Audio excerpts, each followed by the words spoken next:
সত্ৰ আয়োগে ৰাজহ আদালতৰ কাম কৰিব।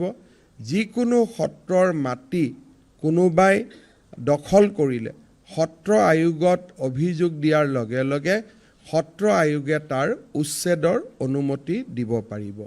অৰ্থাৎ দুইটা দিশৰ পৰা সত্ৰসমূহ সংৰক্ষণ আৰু সত্ৰসমূহক বিত্তীয় ক্ষমতা এই দুইটা দিশৰ ক্ষেত্ৰতে সত্ৰ আয়োগে এক বিশেষ ভূমিকা গ্ৰহণ কৰিব।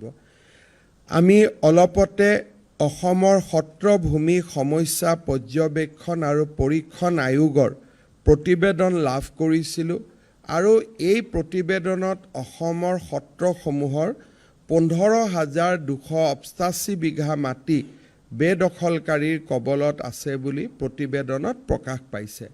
কেৱল মাত্ৰ বৰপেটা জিলাতে 7,137 বিঘা মাটি বেদখলকাৰীৰ কবলত আছে। আমি নিশ্চিতভাৱে এই মাটিসমূহ উদ্ধাৰৰ বাবে প্ৰচেষ্টা চলাই আছোঁ আৰু আমি প্ৰচেষ্টা চলাই যাম। কেইদিনমান আগতে বৰদোৱা সত্ৰত বেদখলকৃত মাটিৰ পৰা আমি বেদখলকাৰীসকলক উচ্ছেদ কৰি মহাপুৰুষ শ্ৰীমন্ত শংকৰদেৱ আৱিৰ্ভাৱ ক্ষেত্ৰৰ নিৰ্মাণ সম্পূৰ্ণ কৰি তুলিছোঁ। বৈকুণ্ঠপুৰী সদৃশ সেই আৱিৰ্ভাৱ ক্ষেত্ৰই অসমৰ জনজীৱনক আকৌ এবাৰ সত্ৰ সংস্কৃতিৰ লগত পৰিচয় কৰাব, আত্মীয়তা গঢ়ি তুলিব আৰু মানুহক ভক্তি আন্দোলনৰ ফালে আকৰ্ষণ কৰিব।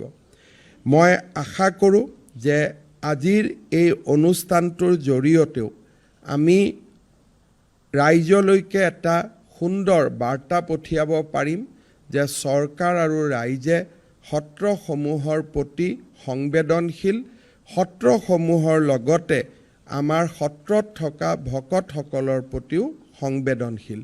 নৱবৰ্ষৰ আৰম্ভণিতে এই সুন্দৰ আঁচনিটো আপোনালোকৰ বাবে উদাসীন ভকতসকলৰ বাবে উৎসৰ্গিত কৰিবলৈ পাই মই সঁচাকৈয়ে নিজকে কৃতজ্ঞ অনুভৱ কৰিছোঁ। এই বছৰ আমি 1,500 টকাৰে আৰম্ভ কৰিছোঁ। পৰৱৰ্তী সময়ত ইয়াৰ ধনো আমি বৃদ্ধি কৰিম, ইয়াৰ আমি কলেবৰো বৃদ্ধি কৰিম, যাতে উদাসীন ভকতসকলে আৰ্থিক সমস্যাৰ সন্মুখীন হ'বলগীয়া নহয়। আজি পুনৰবাৰ মই আজিৰ সভাত উপস্থিত সত্ৰাধিকাৰ প্ৰভু ঈশ্বৰসকল আৰু আমাৰ সকলো বাপ ভকতক প্ৰণাম জনাই মই মোৰ চমু বক্তব্যৰ সামৰণি মাৰিছোঁ। যিকোনো খবৰৰ বাবে যোগাযোগ কৰক আমাৰ এই নম্বৰত 9181 307 2221।